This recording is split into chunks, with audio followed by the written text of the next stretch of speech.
Hey guys, so tomorrow you're going to have a test over childhood stories, all the stories that we've been going over in class. What you're going to do is the same thing as what you have been doing in your quizzes, but you're going to have two stories, and I'm not going to give you those stories until the test. So, I am going to give you all the new signs now from the two stories. And then on Friday, well, you review these signs now, all the new vocabulary and be pretty familiar with them. And then on Friday, you're going to watch a story, or you can do it in any order you'd like. I'm going to give you two stories to watch. And then you're going to answer some questions, and you're also going to use the narrative structure. So you're going to need to be familiar with that narrative structure as well that we've been reviewing. So some of the new signs are this rooster, rooster, rooster.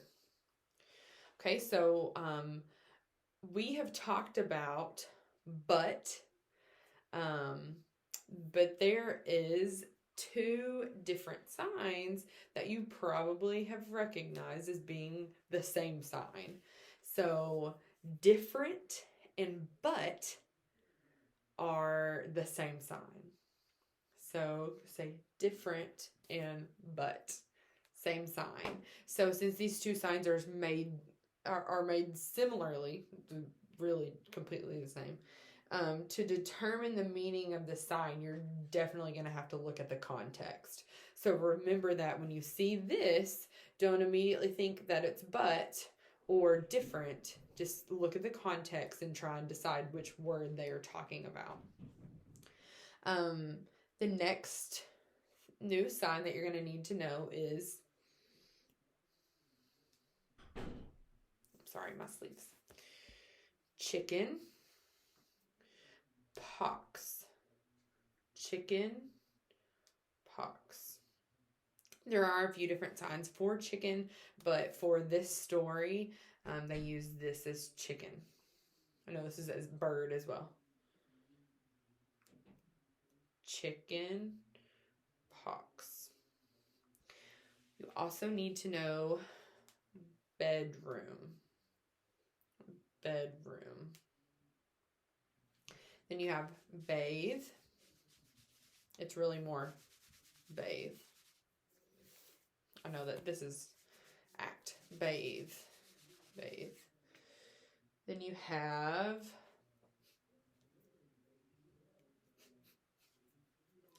that is when someone's laughing at you and mocking you, like, and they're saying stuff to you. Okay, that would be mocking, laughing, making fun of. Then a couple times you're going to see, the sign tomorrow, and then they use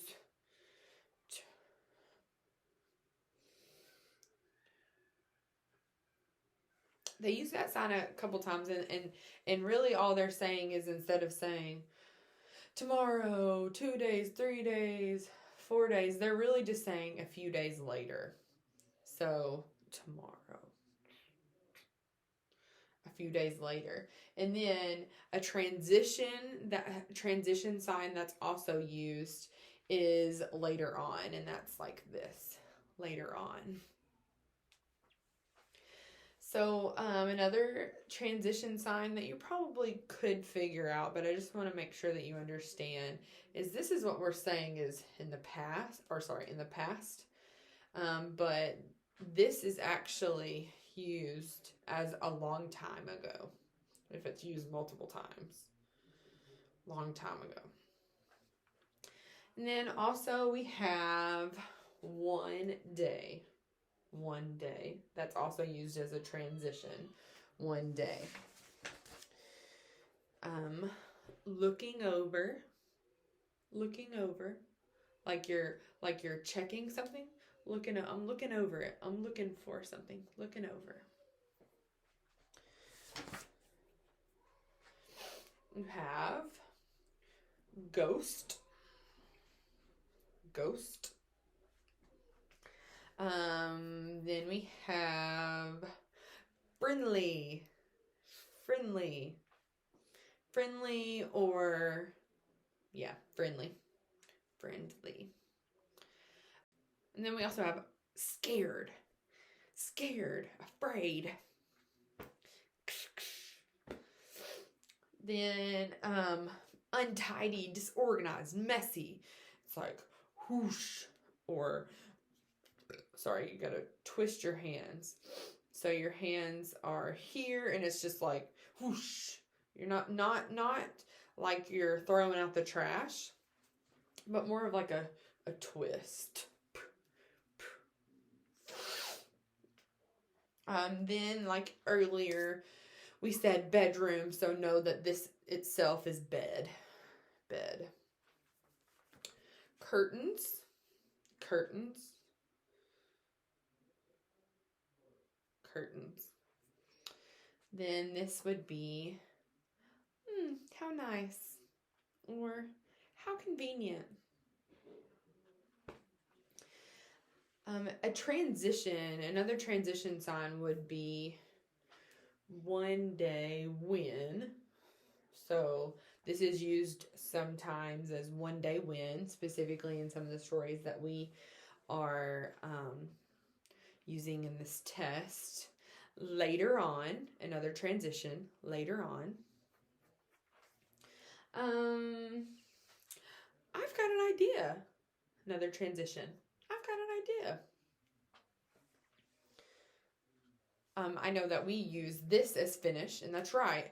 But in this one of these stories, it's used as a transition to emphasize then, like, I just finished this, now we're moving on to something else. Then. There's 3 different signs that are used repetitively, and you know the 3 signs, but you may not recognize them as being used repetitively. So I just wanted to review those quickly so that you can just make sure you're not too confused. So to see this repetitively is just we're just playing for a while. This is our transition. We're playing for a while. We're going to go play for a while. And then if we're going to see this a couple times and kind of like this, and that means we're cooking for a while. We're doing that for a while. And then you're going to see this a lot, and that's cleaning for a while. We're cleaning for a while. So hopefully that helps you out. Remember, on Friday you're going to have a test during your class time, and this is going to be at 1:55 to 2:40, and you are going to watch 2 of these childhood stories just like you have been, and you will not be able to watch them before. You will watch them on the day of the test, and then you will answer questions about both of those stories. You need to be familiar with the narrative structures that we've been discussing in the videos, so you need to be pretty familiar with that. And also the signs that I just gave you. So that is what you can do to review, and make sure you start the test right on time so that you don't run out of time. So good luck. It's going to be great.